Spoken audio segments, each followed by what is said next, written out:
No! No!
Before we begin, let me start by saying this.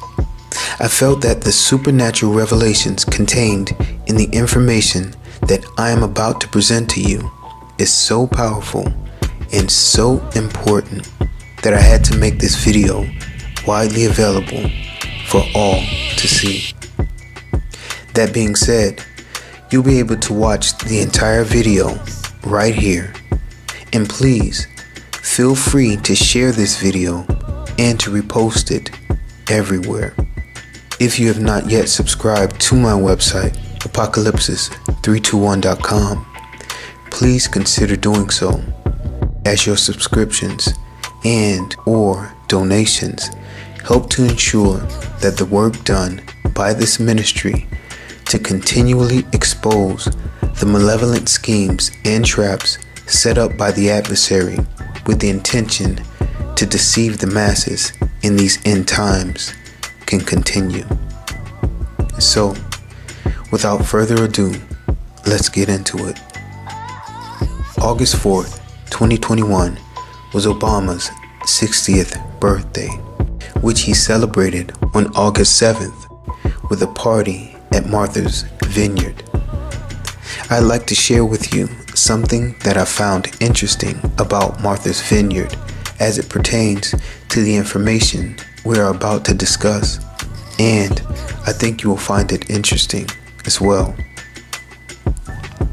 A high rate of hereditary deafness was documented on Martha's Vineyard for almost 2 centuries, and because of this, for several hundred years, Martha's Vineyard was known as a place where everyone signed or used sign language to communicate.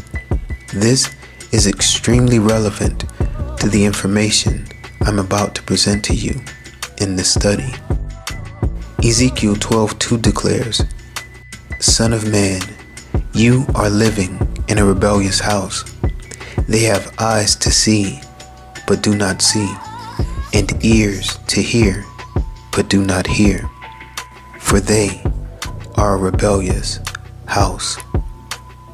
I pray that all who come upon this study will not be as the occupants of a rebellious house, but instead will have eyes to see and ears to hear the signs, symbols, metaphors, and allegory used by the workers of iniquity to veil the truth from the eyes of the blind and to stop up the ears of the deaf, to prevent them from hearing, digesting, and accepting the truth being revealed. That being said, let's take a look at the hidden symbolism in this event. There were a lot of people at this thing, and there is Barack Obama dancing unmasked. Yeah, Barack and her. I didn't mean Michelle. Michelle. You meant her. The date 8/7/21 gives us 8 + 7 + 2 plus 1, which equals 18, or 666, the number of the beast. Interestingly enough, in the District of Columbia on Monday or Moon Day 8/16, which is also 8/7 since 1 plus 6 equals 7, the Washington Monument was closed because it was struck by lightning on Sunday.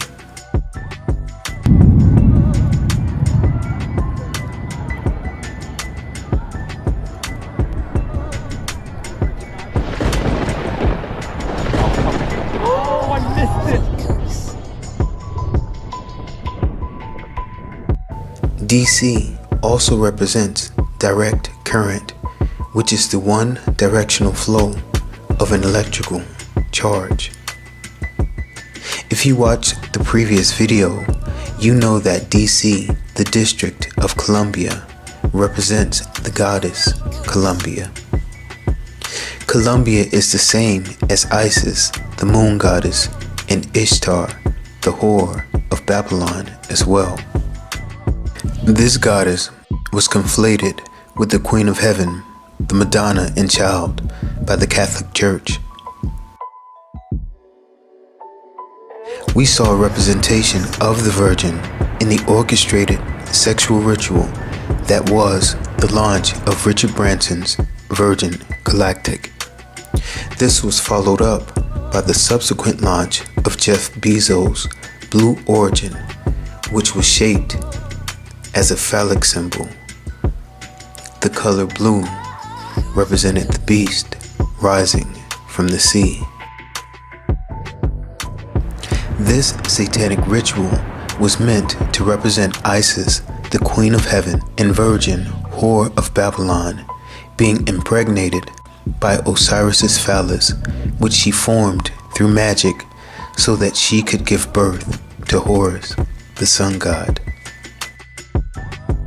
The Washington Monument is 555 feet above the ground and 111 feet below, for a total of 666 feet in height, a reference to the number of the beast.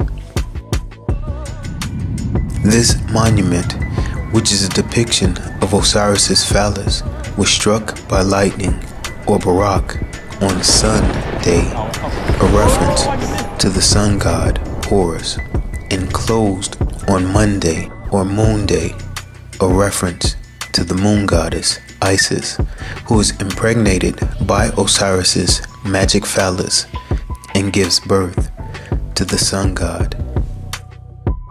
This represents the unholy Egyptian trinity of Osiris, Isis, and Horus. Obama's 60th birthday party boasted 400 guests.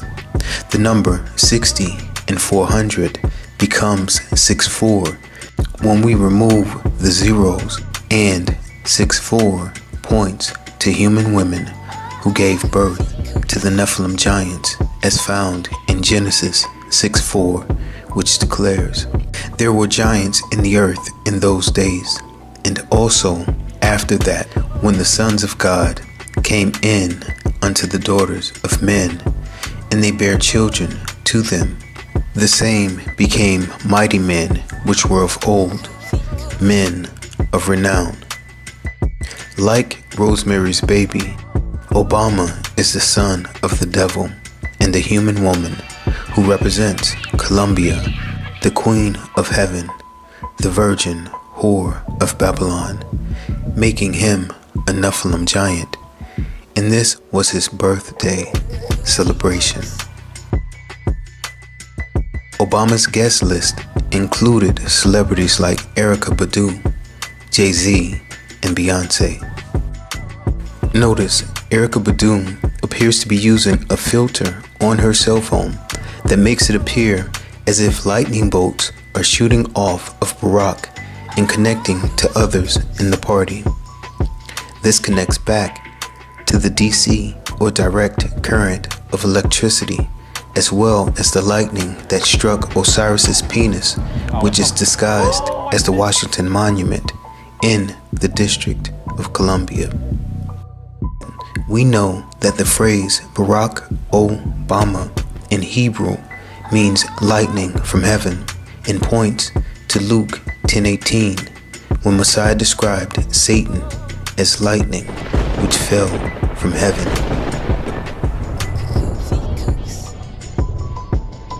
The napkins from Obama's party have 44x60 written in gold on them. 44 times 60 is 2,640. The number 2,640 is actually a cipher concealing a hidden message as well. But praise Yah, for there is a God in heaven that reveals mysteries and uncovers the secrets of evil and wicked men. 2,640 can be broken down in this manner. The number 2 is 1 plus 1 and represents 2 individuals, one being the rebellious fallen angel and the other a human woman who combined as they did in Genesis 6:4 to form the Nephilim giant, the O-abomination, Obama. Thus, 44 times 60 gives us 2640.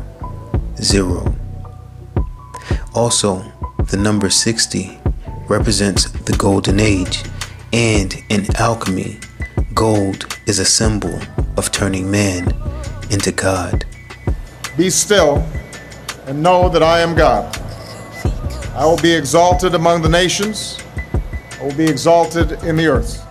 When we look at the 44x60 reversed, we find another cryptogram or hidden symbol as well.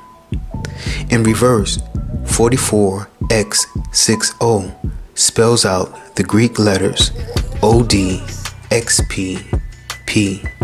The Greek letters ODXPP can be broken down as follows.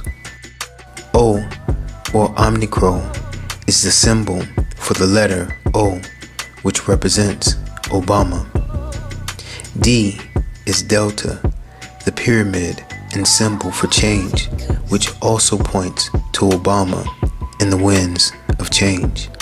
It's been a long time coming, but tonight, because of what we did on this day, in this election, at this defining moment, change has come to America.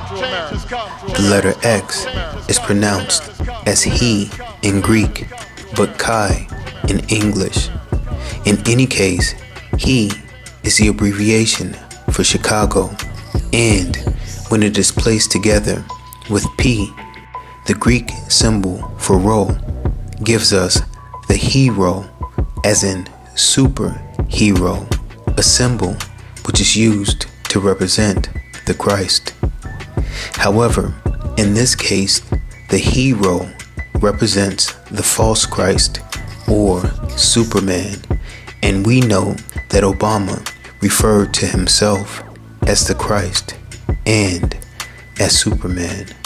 Who is Barack Obama? Contrary to the rumors that you've heard, I was not born in a manger. I was actually born on Krypton and sent here by my father, Jor-El, to save the planet Earth. Finally, we have another P or Rho symbol, which is the 17th letter in the Greek alphabet and represents the beast that rises from the sea, having 7 heads and 10 horns, as found in Revelation 13:1, which declares, "And I stood upon the sand of the sea, and saw a beast rise up out of the sea, having 7 heads and 10 horns, and upon his horns 10 crowns, and upon his heads the name of blasphemy."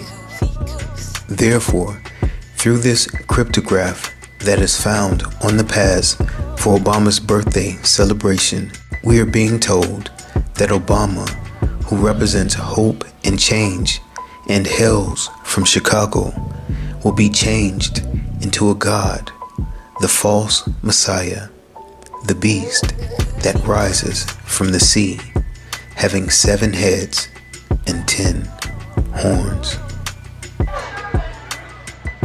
I want to thank. Christian God is the one and only true living God, the creator of heaven and the universe. Jesus Christ is God. Jesus Christ is God. Jesus Christ is the Son of God. Jesus Christ is the Son of God. I agree. If you have been with me since my Satanism and Hip Hop in Hollywood series, then you are well aware of the fact that artists like Erykah Badu, Jay-Z, Beyonce, and others in the music industry have made it clear that they serve Satan. By her own admission, back in 2016, Erykah Badu said that she is a witch. Here she is displaying the one-eye symbolism of Antichrist. The picture of Jay-Z throwing up the pyramid or delta hand sign and all-seeing eye shows his allegiance to Satan and the New World Order. So does his wife, Beyonce. Remember, the pyramid or delta means change and points to Barack Obama and his association with the deltas who represent the Scarlet Woman and whore of Babylon. In fact, we have seen both Jay-Z and Beyonce throw up the devil horns hand sign and the 666 hand sign as well. This couple makes it known that their allegiance, without a doubt, lies with Satan and his Antichrist. Remember when Jay-Z wore the hoodie with the words, "Do what thou wilt" on it, a reference to the book of the law, which was written by the man who called himself the Beast 666, the wickedest man on earth, Satanist Aleister Crowley. Also, remember back in 2013, which represents the number of rebellion, Beyonce sang at Obama's inauguration.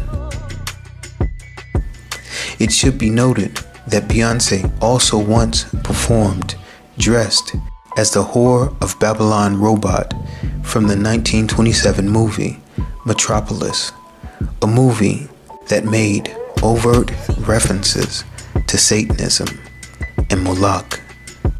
Further, you may also recall when Beyonce told us about her experience with demonic possession.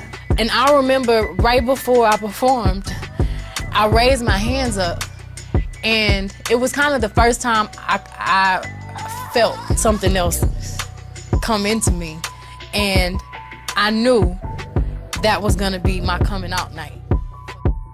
Notice that Beyonce mentions the O that happens to be in the center of her name, which is actually a reference to Obama. I drew out the lift right in the O. It just so happened that O was right in the center of my name for me to come down. Beyonce names this demonic entity that takes possession of her, Sasha Fierce. It should be noted that Sasha, which is short for Natasha, is actually the name of one of Obama's daughters. His other daughter is Malia. When you reverse the names of Obama's daughters, writing them backwards, this is what you find. Malia, spelled backwards, is A-I-L-A-M. And if you remove the A and L, you get the phrase, I am. Natasha, spelled backwards, is A-H-S-A-T-A-N and becomes the name Ha-Satan. And when we put it all together, we get the phrase, I am Ha-Satan, which is a reference to Obama being the devil himself. Previously, we discussed the murder of Rollin' 60s Crip Nipsey Hussle, and I told you then that 6-0 represented B-O for Barack Obama. Nipsey was portrayed as a type of Messiah figure, and his name, Hermes, means God will rise, a reference to Horus, the sun god, and the rising sun, which is Obama's logo. Where we at, Nip? Man, we in Tulum at the Mayan ruins. Just climbed off the pyramid. We took our discussion on the connection to Nipsey's murder even further, pointing out how, through Christopher Darden, it was connected to O.J. Simpson's low-speed chase in the white Bronco, which was being driven by AC, a reference to the Antichrist as found in Revelation 6:2. 911, what are you reporting? This is AC. I have OJ in the car. Okay, where are you? Please, I'm coming up the 5 freeway. Okay. Right now we are okay, but you gotta tell the police to just back off. He's still alive, and he got a gun to his head. Further, we connected Nipsey, the 6-0 Crip in the color blue, to Barack Obama, or B.O., the Blue Devil, and their connection through Nipsey's album Victory Lap and Obama's New World Order speech at Victory Tower. Therefore, we can surmise that Obama's 60th birthday marks a special time in the fulfillment of prophecy and the introduction of 6-0, the Viking, 6 King, or 6 God, to the world as the Antichrist, who makes a grand appearance in Revelation 6:2 as the rider on the white horse, who has a bow and is given a corona or crown and goes forth conquering and to conquer. To commemorate O's 60th birthday, Obama.org launched a 60 for 60 campaign, which declares, "Join us in celebrating President Obama's 60th birthday by chipping in or telling us how you've given back to your community." The operative word here, used with the intention of being a double entendre, is chipping, as it is a reference to the technology which will allow for the microchipping and tracking of every person in the world. This mention of chipping is nothing more than a reference to the mark of the beast and connects back to the Pentagon's announcement of a microchip that can be embedded under the skin to detect coronavirus. This is sort of cool. Scientists at the Pentagon are developing a microchip that can detect viruses in the blood, including COVID-19. The chip would be inserted just under the skin and alert the user if the coronavirus is present. But it doesn't stop there. The website goes on to say this: "Help us make President Obama's 60th birthday the most special one yet by donating $6, $60, or $600. Revelation 13:16 through 18 declares, "And he causeth all, both small and great, rich and poor, free and bond, to receive a mark in their right hand or in their foreheads, and that no man might buy or sell, save he that had the mark, or the name of the beast, or the number of his name. Here is wisdom. Let him that hath understanding count the number of the beast, for it is the number of a man, and his number is 666. 666, or $600, $60, and $6 are the exact same thing. It is the number of the beast, 666, and they are asking people to chip in, a reference to taking the mark of the beast for Obama's 60th birthday. This brazen, shameless, and conspicuous admission connecting Obama, a reference to microchip technology, the mark of the beast, and the number 666 was put on display and made readily recognizable for anyone with half a brain and paying attention to what's clearly being put in front of them. The post goes on to say this, or simply tell us and President Obama how you've spent 60 minutes or even 60 seconds giving back to your community. 60 minutes is an hour, and this is a reference to the tribulation period. Revelation 3:10 declares, "Because thou hast kept the word of my patience, I also will keep thee from the hour of temptation, which shall come upon all the world to try them that dwell upon the earth." Revelation 17:12 also tells us about the 10 kings who will rule with the beast 1 hour, when it declares, "And the 10 horns which thou sawest are 10 kings, which have received no kingdom as yet, but receive power as kings 1 hour with the beast." The boldness of this overt act by Obama, which is akin to a confession or admission of his identity, is astounding because it puts all speculation or debate to bed as to whether or not Obama is or isn't the Antichrist. The jury is in, the verdict is clear, and he is guilty as charged.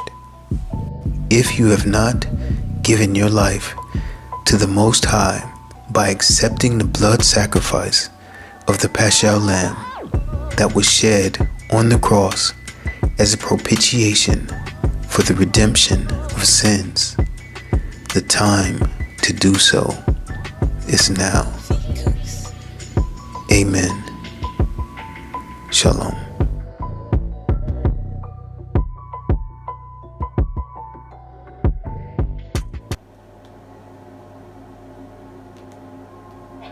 Are you gonna start yelling? Don't start yelling.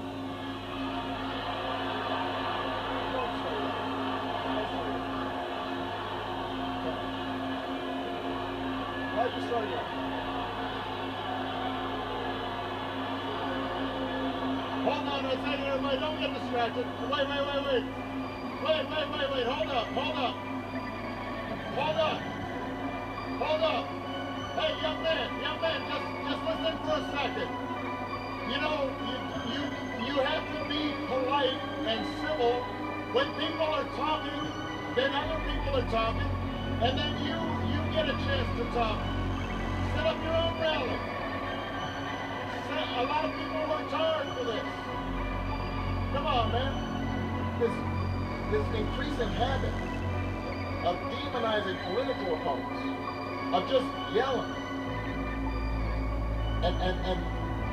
and thinking not just that I disagree with somebody, but that they're evil or wrong.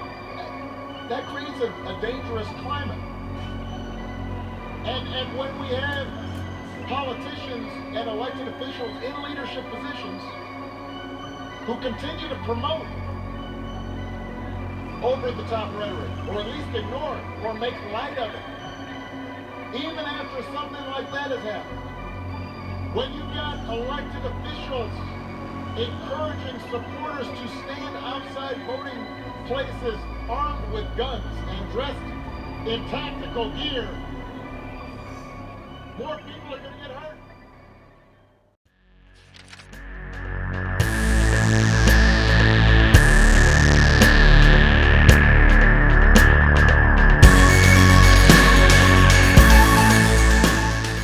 The mark of the beast. The devil actually worked out how to permanently disconnect a whole planet full of people from God. Would you like to see how this barbaric vile master plan was conceived and then finally delivered?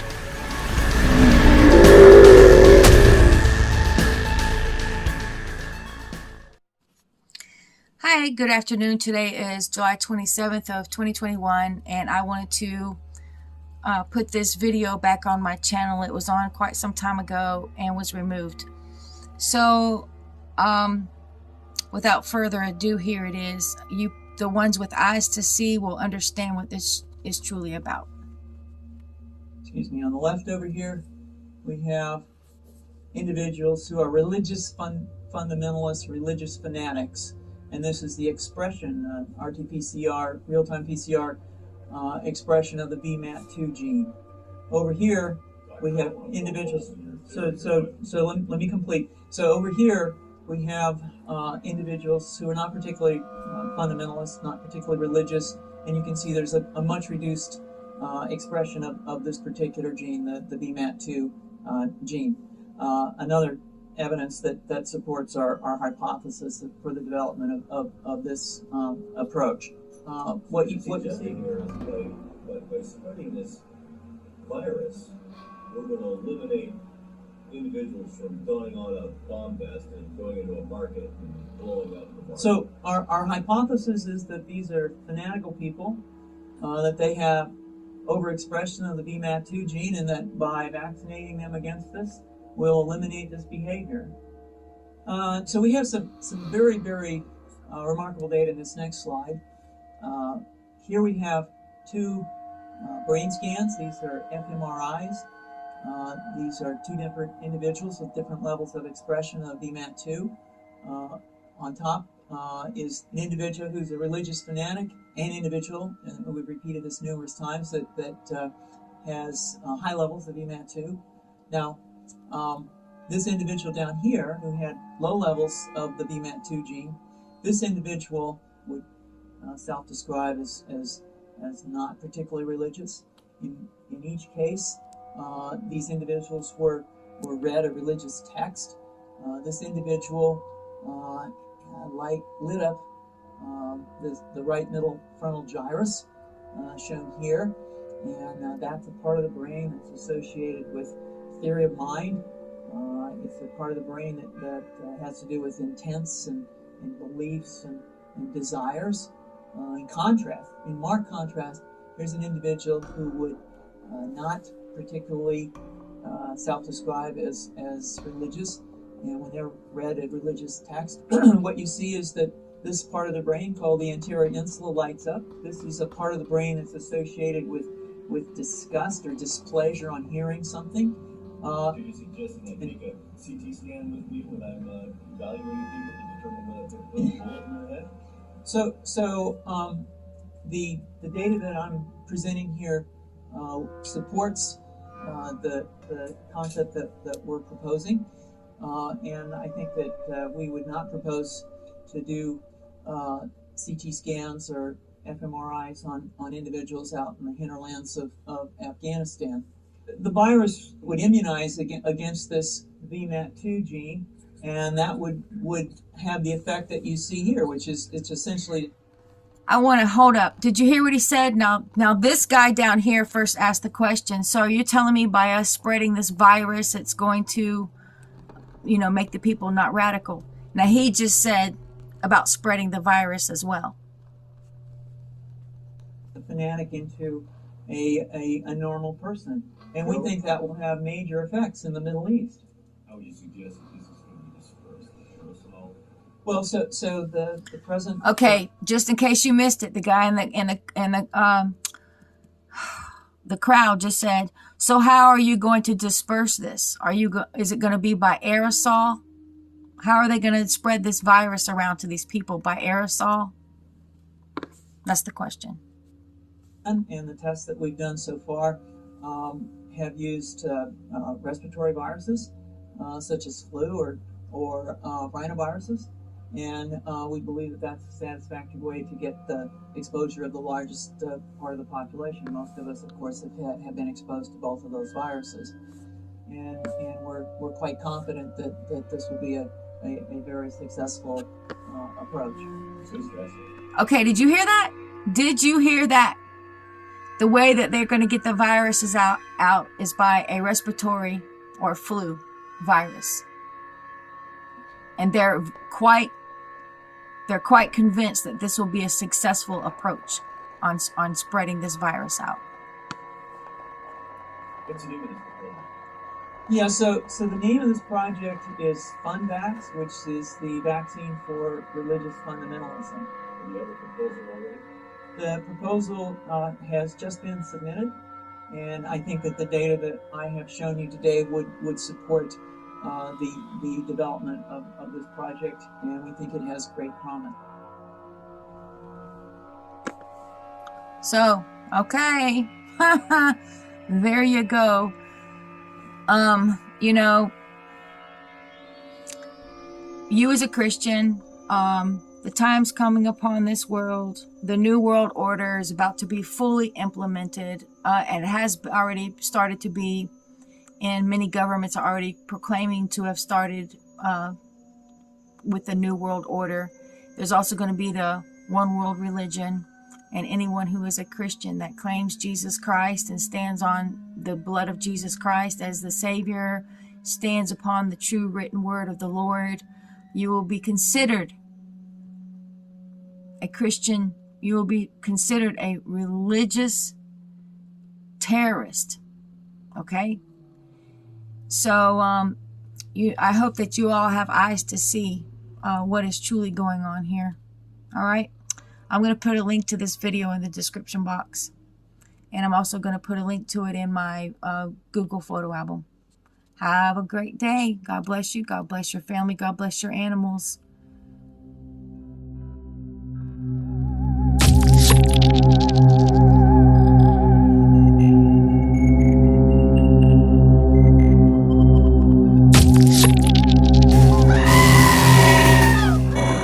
Observe the shocking and terrible after effects that slowly turn you into one of the undead. I am fairly sure that we have been fed decades worth of zombie movies to prepare everybody for the day where this actually happens.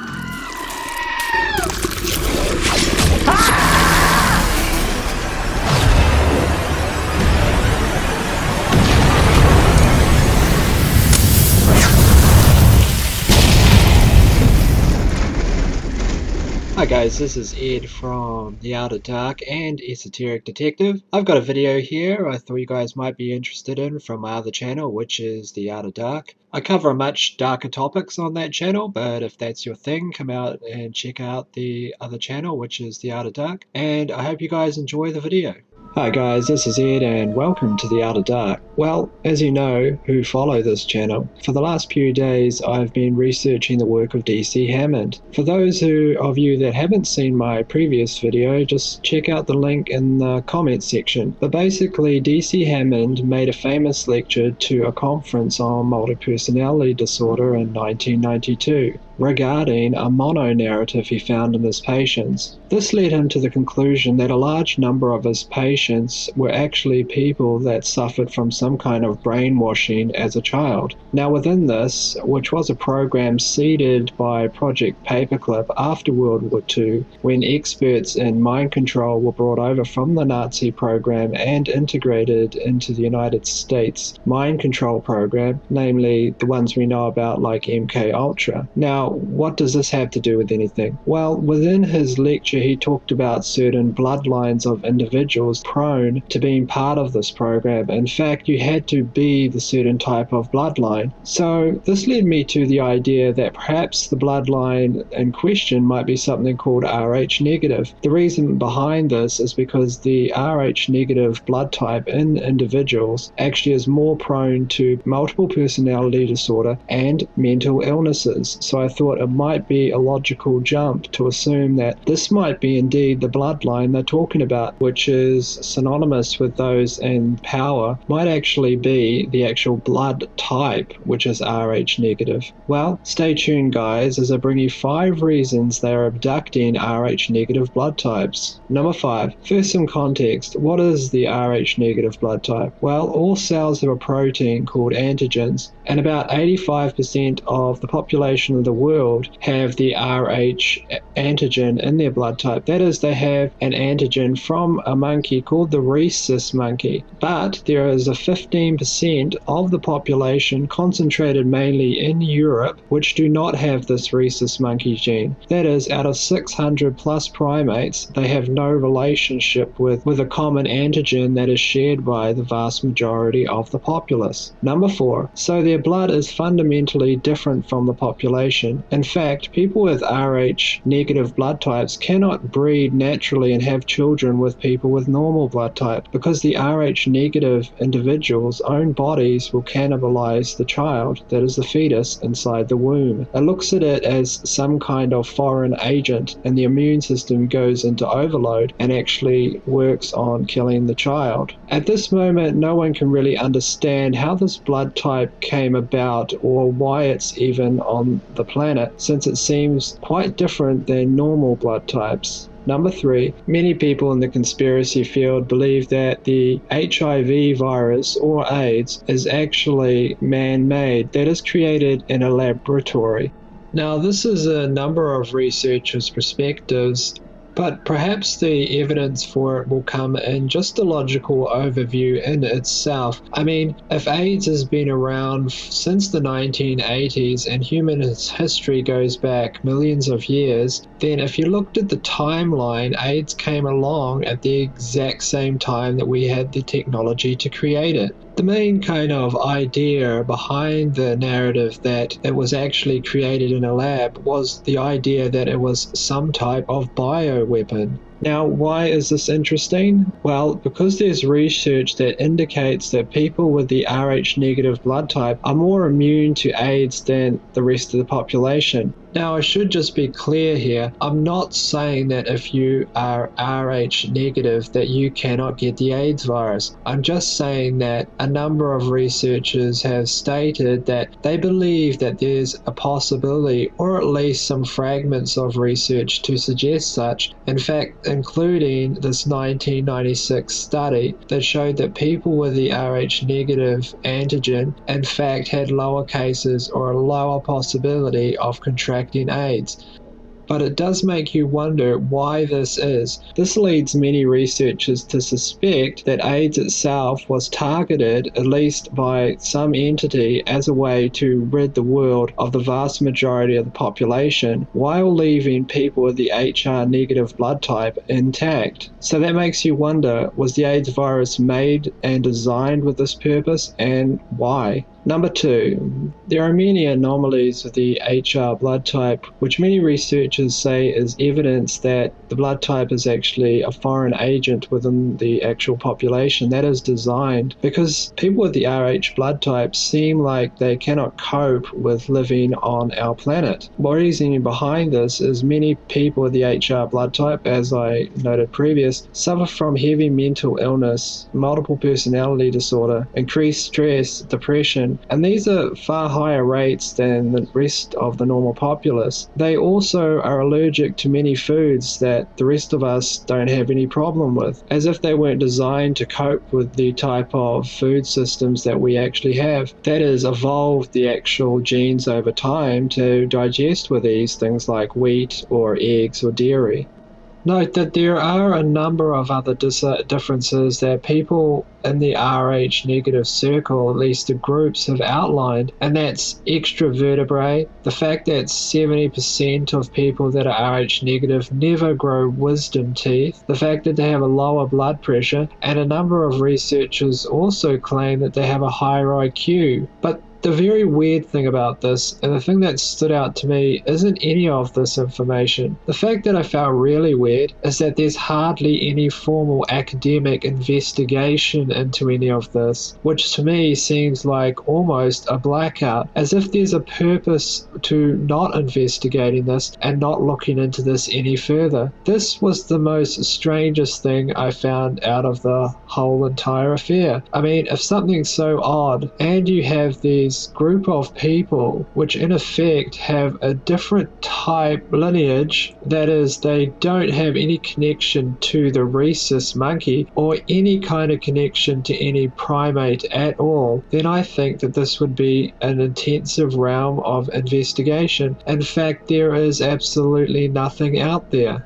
Number one, which brings us to the question, are people with the Rh blood type, the Rh negative blood type, a part of some kind of eugenics program, maybe the product of interbreeding over a vast period of time, or indeed something else? If we go with something else, just ask yourself, why are there 600 primate species and none of them are linked to people with the Rh negative blood type? That is, there's no indication of any antigens. So what's really going on? Well, a number of researchers have speculated that these people with the Rh negative antigen might be part of something akin to an alien breeding program that's taken place over the millennia. Other researchers have cited that this blood type might in fact be the product of eugenics or interbreeding over the generations and has nothing to do with aliens. But of course, for something like this, there are many theories, and equally as interesting as the next, and equally as worthy of investigation. Now, if you don't think that aliens or UFOs or a mass breeding program could exist, remember that there's a lot of information out there that proves otherwise. In fact, a lot of declassified documents. We've all undergone decades of programming. That is, we've learnt to associate the idea of aliens or other life out there as something to laugh at without even thinking about it. It's a type of ideological subversion. We can't look past our base instincts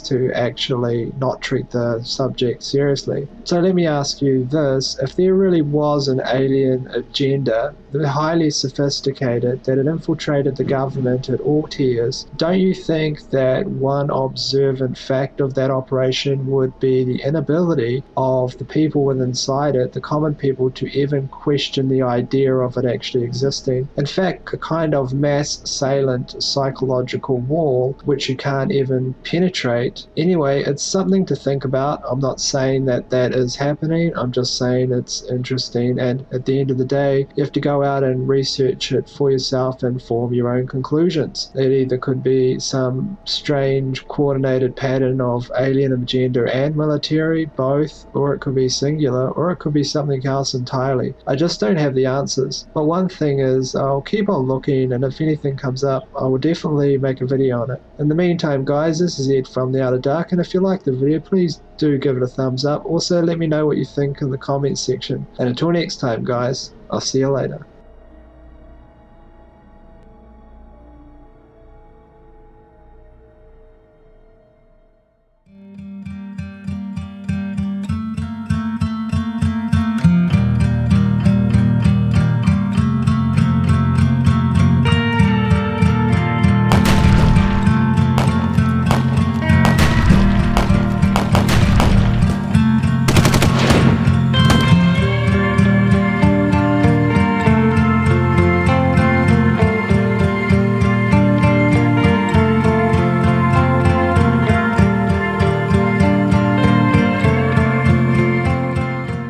Now we are getting to the really good part of the movie.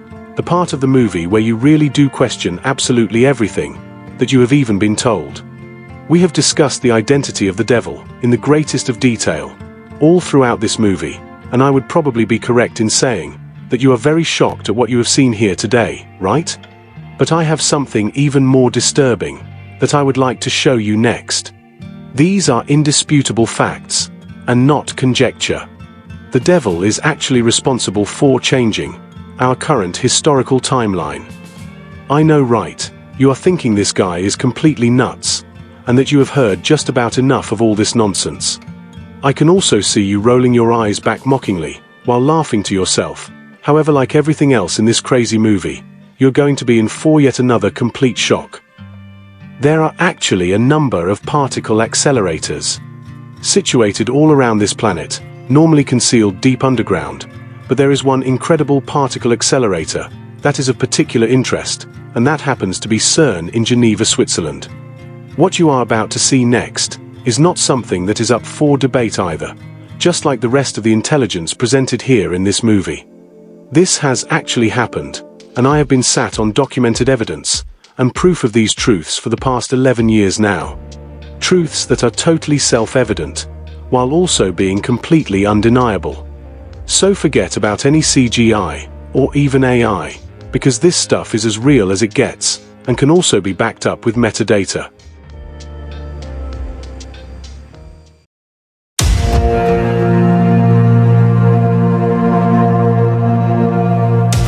Incredibly, Mandela effects seem to be being proven every day.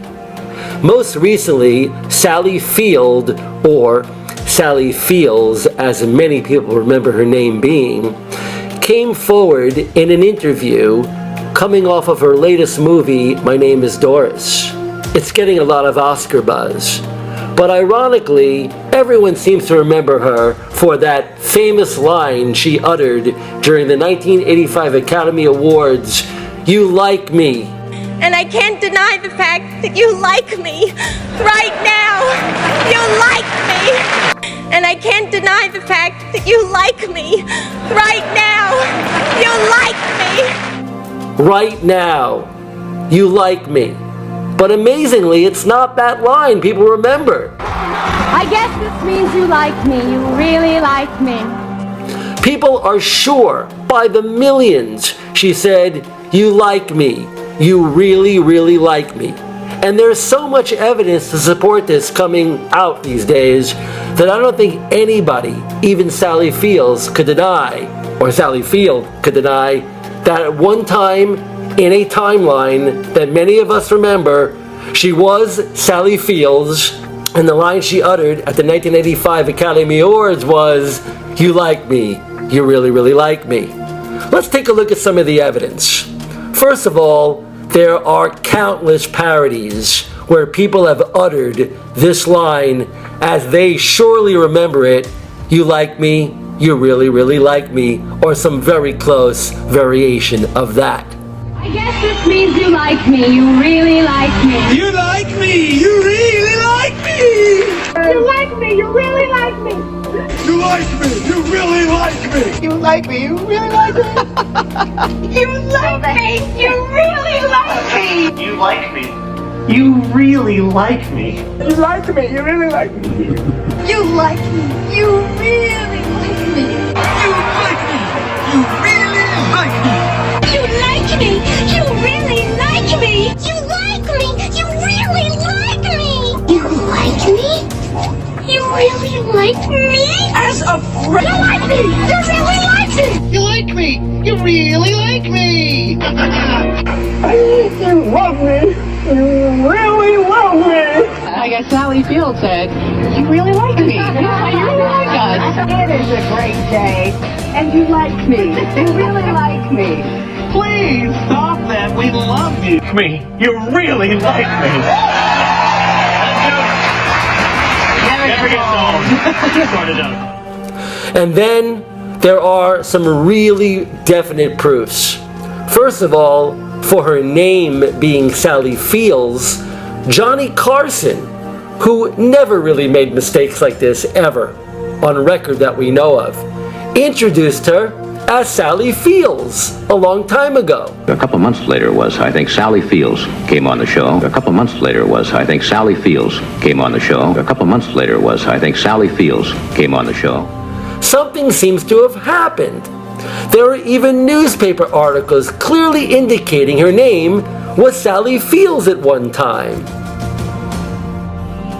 Not just one article, more than one, and very credible organizations like the Associated Press, Hollywood newspapers and magazines. People that would know whether or not her name was Sally Fields or Sally Field. But maybe it was her remembering it the right way. She even explained on a different show with David Letterman that, you know, the line probably was, "You like me, you really, really like me," because she remembered it that way. Amazing thing. Because you're talented and people like you. Thank you. Yeah. They like me. They really like me. Amazing thing. Because you're talented and people like you. Thank you. Yeah. They like me. They really like me. How could she make that mistake? One of the most telling clues. that there might well be a true Mandela effect occurring on this world, or whatever world we are on, whether you think we're on a different timeline or not, it's when she's even in a commercial where she's parodying her line. And here's an example where she seems to know, or the people making the commercial know, that many people know her as saying that line, "You like me, you really, really like me." And I'd like to say thank you to you because you like me. Right now, you like me. You like me. You really, really like me. Actually, Miss Field, we help a lot of our customers find independent investment advisors. One of the most amazing new revelations that's come out is that Sally Field announced on the Letterman show 2 years ago that her brother, known as Field, I presume, is one of the top scientists working at CERN, even involved in discovering the God particle. Here's something else I love. I don't know anything about your family. Turns out you have a brother who is a scientist, a high energy particle scientist. high energy particle scientist. Particle scientist. He's one of the finest scientists on Earth. And where does he do his work? At CERN, where they, I think there's 200 of them that, release this information about the Higgs particle, the God particle, and he was one of the scientists who made that discovery at CERN, which I was able to go and visit. Which when we say CERN, that's CERN in Switzerland. Is in Switzerland. It's on the border between France and Switzerland. It's this entire city, basically, underground, which is this collider. And your brother has done this all his life? All his life, Where did he go to school? He went to Berkeley. He got his doctorate at Berkeley and has been doing this. He's been doing, putting those pieces together to figure out how we all started. Wow. That looks like Knott's Berry Farm. I know. Well, that's obviously me in the front. And then my brother's in the orange hat. And Joe is in the middle, he's the head of the team that my brother's on. They make 2 teams. My brother's team, I hope I can remember the name, CMS. And the other one is called Atlas. And they make 2 teams so that they'll rival with each other. The work that is being done there will help find another piece of the puzzle about existence. How we're here and where we are. How we started. How the world collided. I mean, how we all collided. It smashed to pieces and became what we have. Yeah, and you think about it. My brother is just rolling. But when you think, where are we? That's the one that'll make your head explode. Where are we? We know we're on a planet, but where are we? We know we're in a solar system, but where? We're in a galaxy, but where? We're in the universe. My brother was here because he could. We tried to get him. I know. He could answer these questions. He's on Fallon tonight. And many people believe that the CERN particle collider is definitely partly responsible for the Mandela effect by creating some kind of quantum physics experiments that have changed the actual historical timeline of our world in some way. All these facts seem to indicate that there's truly something going on with the Mandela effect, and specifically Sally Field, or Sally Fields, even involving her brother, one of the top scientists at CERN.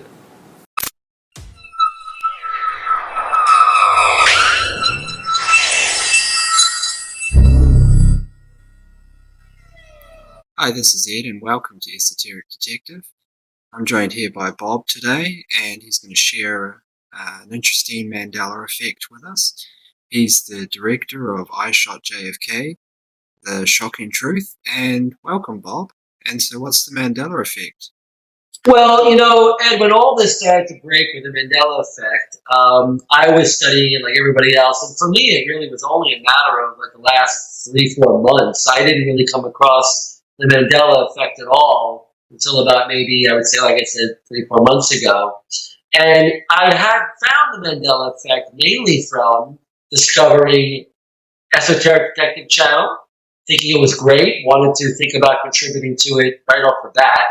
And then the other thing was I had done a movie a few years ago called I Shot JFK, The Shocking Truth, which essentially took the interview, a very, very amazing interview with a guy named James Files, who claimed that he was the famous Grassy Knoll gunman, for years thought to be the guy shooting from the Grassy Knoll in front of Kennedy, and delivered the fatal headshot, which essentially shattered President Kennedy's head, basically. There were some definite different memories of the assassination that apparently thousands of people had, if not more. It was very confusing to me. I could not imagine how anybody could think for a minute that there were not 6 people in the car, first of all. But when I saw the work done here on the channel, and I saw some other things out there on the web, I was amazed. I could not believe that there were people thinking there were 4 people in the car. Well, sure enough, I looked into it from Esoteric Detective Channel here and other people and other places, and there seems to be a lot of evidence that there were indeed only 4 people in a different kind of car. So why would there be 4 people in a car? What evidence was there? Well, the evidence seems to be pretty voluminous. There appears to be the museum that clearly shows a 4-seater car. There's a prolific, I think it was Life magazine, that ran a retrospective of the assassination fairly close to its event that showed a 4-seat car with flowers in it. I mean, and then recreations of the event in a 1977 movie years ago, and also in a recreation made by apparently either the government or for the Warren Commission, very close to the assassination itself in '63. Again, a 4-seater car. How could this be? So right away, my Mandela effect starts with, is it possible they were actually 2 different events and they seem to have overlapped? But I gotta tell you that when you start looking at the way that the Mandela effect has created some changes to the assassination, you have to look at even what here at Esoteric Detective Channel did, which I thought was wonderful in terms of research. It showed that there's a version of the event now that implicates Jackie Kennedy of maybe being involved, like a Manchurian Candidate in the assassination itself, where she's sort of cradling John's head, or getting close to him anyway, after he's shot apparently in the neck area, whether it was an exit wound in the front or a shot in the back of the neck. But regardless, Jackie seemingly coming to his aid very differently in the Mandela effect version of the 6-seater car that we have right now. So not to confuse anybody, or including me here, but I want to make sure we're clear what I'm saying. Jackie is doing something very different around John, who apparently is hit with the first shot. The way I remember when I did my documentary a few years ago was that Jackie came almost to his aid, almost very gingerly. She really wasn't getting that close to him. She was trying to figure out what was going on. Was he choking? It wasn't really clear what was going on. His hands were up like this, but there was no guarantee that she knew what was going on. And as she leaned in my version, my history of remembering, after studying the film for hours and hours in an editing day with an editor, was that Jackie was very, very carefully trying to see what was going on with John, and all of a sudden, boom, the head explodes. But now it looks like Jackie is right over him, almost like manipulating him in such a way where maybe she's shooting a gun up through his, upper area, lower area of his head. Now look, I know it sounds insane. I get it. I'm the first guy to go, that's really interesting, but that can't be true.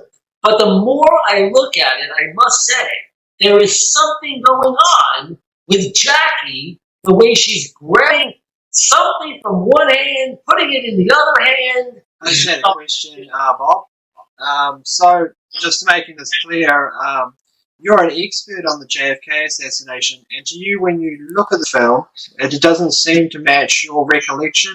You're saying that you do not remember it the way it is, like when you looked at the footage, you were kind of a bit shocked. Exactly. I do not remember. We were studying so carefully the area around Jack's head, Jackie herself, the way that the whole hands came up to kind of like deal with whatever was going on with his neck. He was reacting in a certain way, and we knew that he was doing that for many reasons. He had allegedly a back brace on. He was very, very stilted in the way he kind of leaned forward a little, and the way she was acting. So I was very clear that when I first saw this Mandela effect of Jackie maybe shooting him and putting something, like a gun into her bag, right away I was taken aback because it did not look right to me. There was too much action. She was doing too many things. Granted, many people for years have been saying that she was either trying to get out of the car or she was reaching for a piece of bone or brain matter that was on the back of the car, which you can see some little piece or something. But by no means does that mean that we noticed her gesticulating with her hands like that and seemingly trying to do something with her hands while she was jumping to the back of the car. So you have looked at that film in an editing bay, frame by frame, very close at the film. It's worth noting that, you've done a documentary on that, and that the Security film was, is a focal point of any documentary on JFK, of course. And you would have been aware at the time, because of your investigation into it, all the numbers of conspiracy theories revolving around, all different ways that Kennedy could have been assassinated. So you would have been aware if there was a conspiracy theory involving Jackie. There is no doubt. I studied that film not only when I was a teenager watching it in New York when Geraldo Rivera started to break this out by showing the Zapruder film in all its glory, in color, graphically, and all of that, analyzing frame by frame. Robert Grodin wrote the book High Treason. I was studying this in detail before I ever moved from New York to do the TV shows I do and have done for Fox and other people. So for me, there is no question that I would have noticed, and so would my editor, and so would all the other conspiracy theorists out there, would have noticed for years Jackie's odd behavior just as the headshot is happening and she's jumping out of the car. That doesn't look right to me, Ed. Something about that moment when Jackie is hovering around her husband, trying to give him comfort, allegedly, and then all of a sudden going from trying to give him comfort to literally doing something with her hands, and then all of a sudden trying to jump to the back of the car, it's just so strange looking that I know that would have triggered a lot of people to investigate what was going on behind there, with her hands all day. And I never heard about it, never thought about it, never saw it until about a few months ago when Esoteric Detective and other people were talking about this scene of Jackie. It's unbelievable. It's like the film has changed. It's like there's something about the Zapruder film that has changed. Maybe there's some kind of middle step. Maybe when the timelines came together, however they did, in a quantum physical world somehow, there is a change of a lot of things. Change of Jackie. People say that she was a Manchurian candidate. Maybe there was a different timeline, maybe more than two, where Jackie was utilized as a Manchurian candidate, and there might be 3 timelines involved here, if not more than 3. So I think we're dealing with a wild issue. We're talking about the Mandela effect and the JFK assassination. We're in some deep, deep, heavy ground right now. So you're going to, you brought up this before when I was talking about it, you're going to look into this a bit further, maybe ask your editor or ask people around the same time that were involved in the project and see what they remember. I go a step further. I have a pretty good friendship with Oliver Stone's son, Sean. Right. I think there will be a way to get Oliver Stone to comment about whether or not, when he was making the movie JFK, ironically, with Kevin Costner, again, who's part of the Mandela effect with Field of Dreams. It seems like there's this like matrix, if you will. James Earl Jones, Kevin Costner, right? James Earl Jones, Kevin Costner, James Earl Jones again on the, Luke, I am your father, no, I am your father. It's almost like if somebody was playing with, I'm not hinting here, but maybe I am, if I'm playing with the CERN Large Super Collider, or I'm playing with, like a scientist would play around with the D-Wave computer that's newly invented, maybe I'm going to start using touchstones, cultural touchstones, and well-known names of people. And you could measure it from a distance, couldn't you? These are very popular references. So if you changed something small, you could say, well, it's measurable. One thing interesting about that is, and I think it was February from Australia, there came confirmation of something called the John Wheeler experiment, which really did show at a quantum level then people can actually affect reality and the fabric of reality. So even though these theories, when you first introduce someone to the Mandela effect, seem very highly abstract, at the heart of science, they're actually, part of a lot of these fundamental theories like quantum mechanics. No, I think you're hitting a very interesting point here.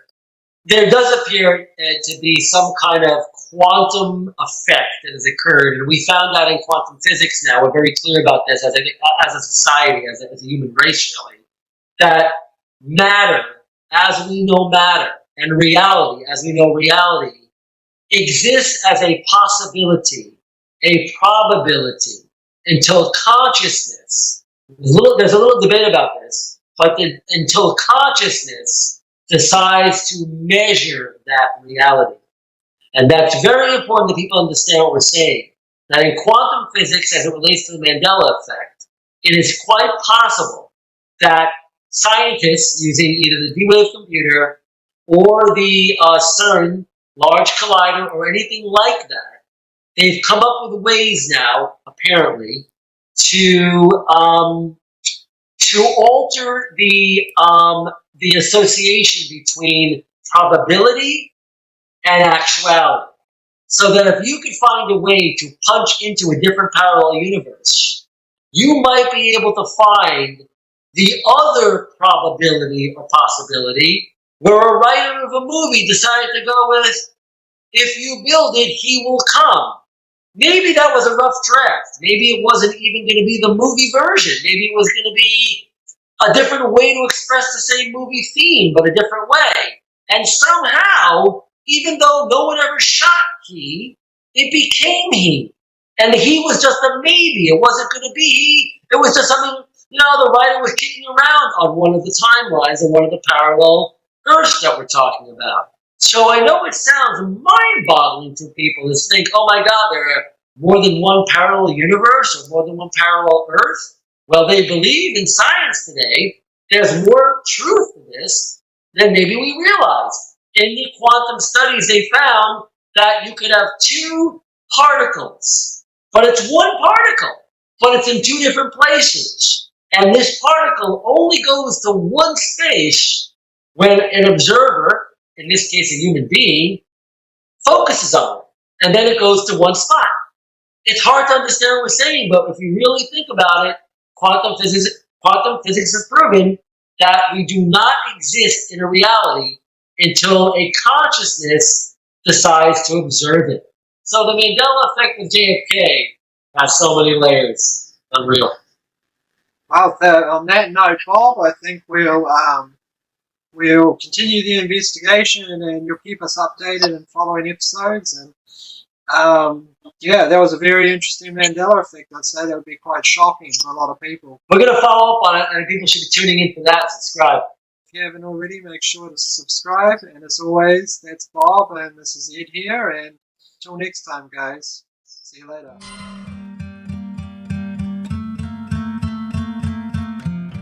Furthermore, the American TV series Mr. Robot is yet another total admission by the devil himself, Barack Obama, that the historical timeline has indeed been hacked using quantum technology that has not existed on this planet for at least 13,000 years. In fact, Barack Obama is actually in the Mr. Robot episodes, saying things that he never actually said in real life. Go watch the episodes if you do not believe me.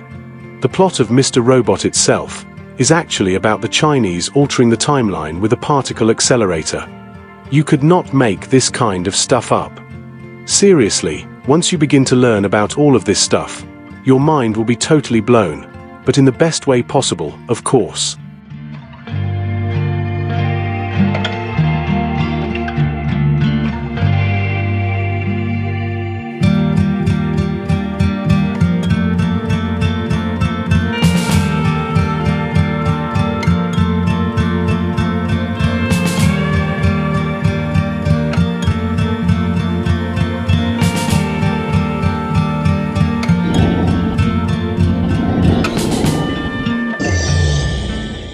The beast is waiting for you, and he would like to devour your soul.